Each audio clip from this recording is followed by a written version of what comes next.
Greetings, I'm Shad, and I'm confident that many people who watch this video will recognise the sword before you. So, if you recognise this sword, I'll ask a question. What is its name? Now, many people would think that this is a Viking sword, but that is a description, it's not a name. Having said that though, we often use descriptive terms to identify swords. We have many sword terms that is literally something sword. We have long sword, we have arming sword, great sword, back sword, side sword, small sword, broadsword. And so it's not uncommon to call a sword a something sword. And the first word will generally be a type of descriptive thing in regards to that sword. The problem that we run into when we use descriptive terms to identify swords is that people can often think of the description over the sword and then mistakenly identify what sword this descriptive term is supposed to be referring to. Longsword is a classic example. We have seen so many people misidentify the term longsword to different types of swords, and that's not too much of a surprise. It's kind of understandable because there are many swords from certain points of view that can be considered long. A one-handed sword is longer in comparison to a shorter one-handed sword, and a two-handed sword is longer in comparison to a one-handed sword. We also see confusions in the terms small sword and especially broadsword as well. Indeed, broadsword is a term that people most often use in the modern day to refer to a cruciform one-handed sword, a sword we would generally call an arming sword. And so I'm actually not a fan of using descriptive terms to identify swords because just by their very nature, they create confusion. Especially for people who don't know much about swords. When you say small sword to someone who doesn't know anything about a sword, they'll probably think it's a gladius or any small type of sword. They won't know that it's actually referring to a very specific type of sword. Same with broadsword, arming sword. Great sword, people can generally think, well, that must be a really big sword. But having said that again, there is so much confusion as to what a great sword is. Most people think that a great sword is a long sword, and most people think a long sword is an arming sword. And they miss completely that a great sword is a really, really big level sword. But that's not as often as other ones. But see the confusion that exists? Now, on the other hand, we have swords that have specific names, okay? They're not descriptive terms, they're names, and these are, for instance, rapier, mesa, saber, falchion, tolwa, katana, gladius, spatha. These are all names of specific types of swords. And when we say them, it is very hard to misunderstand it, because if you say it to someone who doesn't know much about swords, they're not going to know what it is. Like, for instance, if you say spatha to someone who doesn't know much about swords, they're going to think, well, it must be a sword, but I've no idea what type it is. And already there's an advantage in that, in my opinion, because they can't misidentify it then. They have to learn exactly what this specific type of sword is to make the connection. And so I actually find specific names are far more advantageous and work better in identifying swords than using descriptive terms as names. So what about Viking Sword? Because I freely admit that Viking Sword is a bit harder to misunderstand than, say, small sword, broadsword, or long sword. Because when people hear it, they pretty much are able to pick that it's the sword that Vikings used, and it's fairly good in identifying that type of sword. So I actually do feel Viking Sword works better than other descriptive terms we use to identify swords. But for sword puritans like myself, we know that it's actually an inaccurate term, because the type of swords that Vikings used were also used by other people who weren't Vikings. So it's sufficient in that it identifies the right type of sword for most people when they hear it, but it's inefficient in the fact that it's not accurate. And so in this sense, Viking Sword is as misleading as the other terms I've talked about, because it gives people the wrong impression. It's inaccurate. And so it's not inaccurate in the sense that when you say it, people will think of the wrong type of sword, because most people will think of the right type of sword when you say it. It's inaccurate in the sense that when you say it, you are implying that only one type or group of people use this sword, and it was only around when these Vikings were around. And so, yes, if you want to keep on spreading misinformation, then go ahead and keep using that term. But for myself, I hate misinformation. Oh, I particularly loathe misinformation. And one of the very things that I do with my channel is try and correct people when they've been misinformed. And so then, if there is a type of term that is misleading people or giving people the wrong impression about something, I then do not like that term, and I feel very strongly that it shouldn't be used. So then, what about the other terms, the other descriptive terms we use as names for certain types of swords, like long sword, broadsword, side sword, and so on? Because yes, those terms can be misunderstood in the same way that Viking sword can be misunderstood, but they do not imply anything that's actually inaccurate. A long sword is long, an arming sword is a sword that many people use to arm themselves with. A broadsword is broader in comparison to the other swords of its day. A small sword, yes, is indeed small. But a Viking sword is not necessarily a sword that only Vikings used, and that's the difference. And that is why Viking sword is an inferior term in comparison to the other descriptive terms that we use.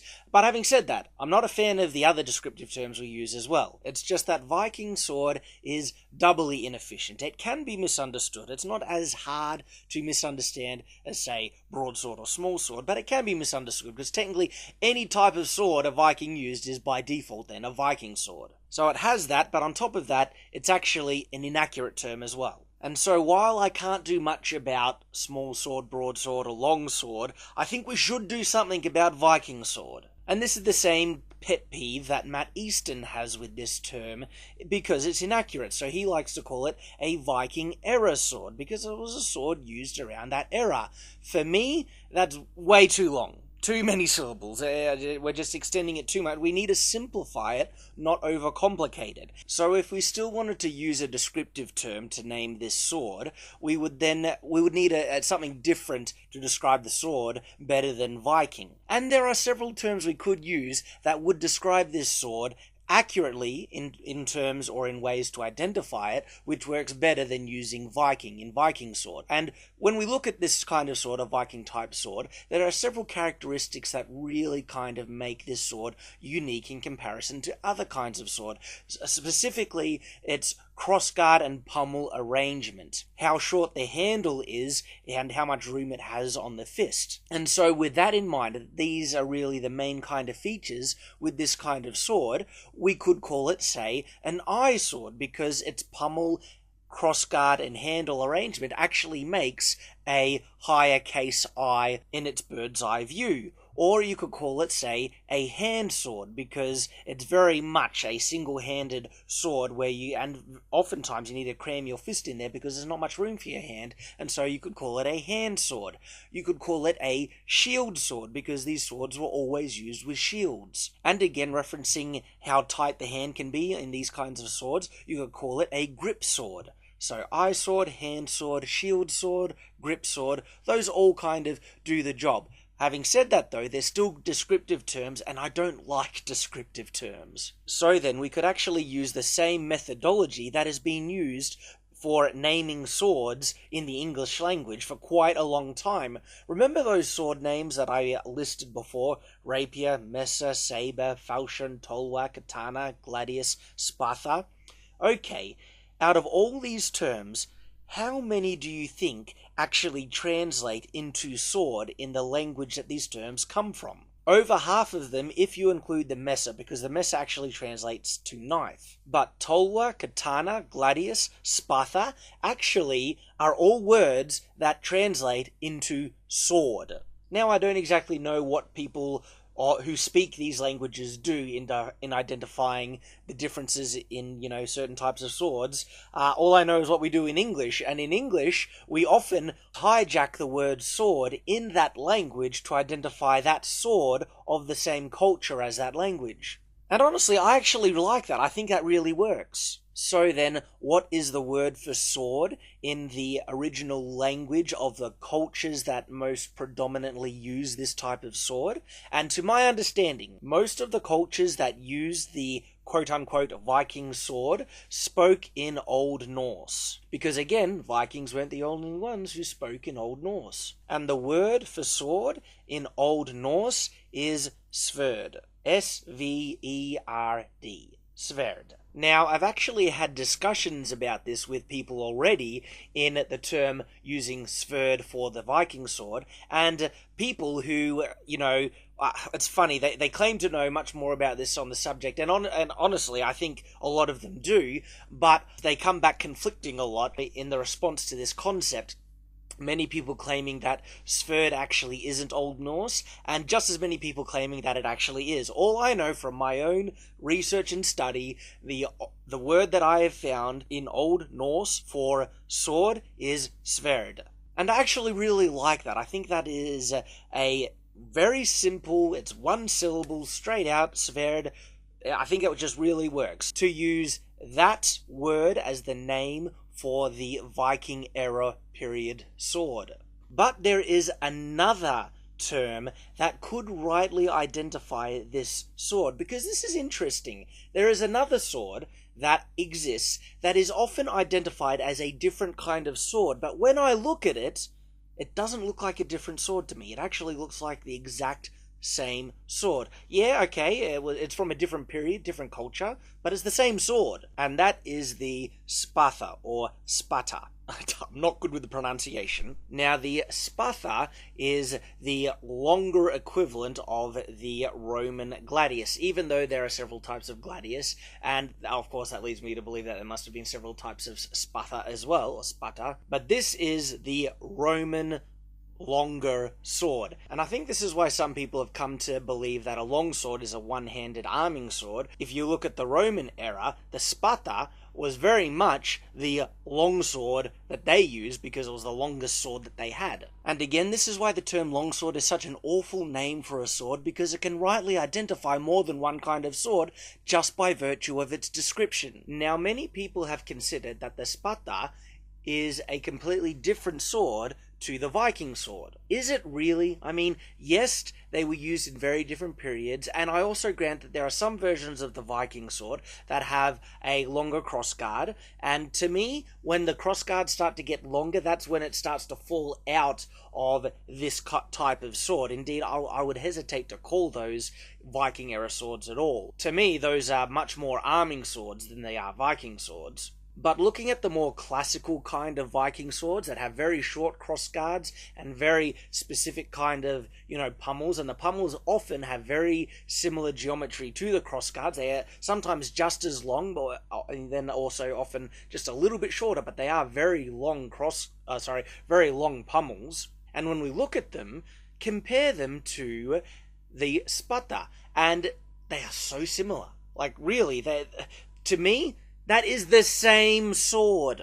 And the images that you see before you are some 3D models that I've made that shows the progression, because you see the gladius on one end, and just changing the blade makes that a spata, and then we have 3 other swords, and the next sword people have called the migration period sword, and that's a terrible name term for a sword because it's just way too long, too overcomplicated, and again, it's the same sword. And if we move again to a sword that we would call a Viking sword, and again, the sword after it is, when it starts to get a bit longer in the crossguard, I would still call it a Viking sword because there's really no difference. And then again, when we move all the way over, we have an arming sword, which has a proper crossguard on it. People, these are the same swords. I mean, like, in the hand, like, holding them, now granted, blade geometry would change only slightly, not greatly, because generally they were all these types of swords would be decently top-heavy, and you never find fully tapered kind of swords of any of these periods. If you have Sparta, migration period sword, Viking swords, no, they're the same sword. And if they're the same sword, technically, it has a name. Sparta. So what do you think? Do you actually think that's the true name of the Viking sword? Spata? I think it might be. But if you really do think that the Viking sword is too far removed, then I feel the best name for it would be Sverd. But where do you define the crossover? Because this is the interesting thing. Have a look at the sword that is one over from the Spata. People would call that a migration period sword. But I have equally found just as many sources identifying this type of sword as a spata. And so there is so much crossover that people don't really know the difference. And what is it? Is it a spada or is it a migration period sword? Okay, then we move on to the two middle swords, the sword that you would think is a migration period sword, and the Viking sword. Well, I have found people equally call both of these swords Viking swords. And so it's funny, that sword, the migration period sword, it has been equally called by so many sources a spada and also a Viking sword, because when I look at it, it's the same sword. And so, in my opinion, if I was to, throw in my 2 cents here, the true name of the Viking sword is actually spada, or spatha, spata. I don't know the right pronunciations. Someone tell me in the comments. I'd greatly appreciate it. But that is what I feel. I feel the true name of the Viking sword is spada, because it is honestly the same sword. Come on, people, look at it. There's no difference. But again, if you feel there has to be a division, well then we have Sverd. So tell me what you think, okay? Because this is a very interesting subject. I'd love for us to come to a definitive conclusion and then have a proper name, term, whatever, to go forward in calling the Viking sword Viking sword. Honestly, that's what I do. Once we figure out what this is, that's what I would call it, what I will call it, into the future. So let me know what you think. Let's have a discussion. And in the meantime, thank you for watching, I hope you enjoyed, and I will see you later.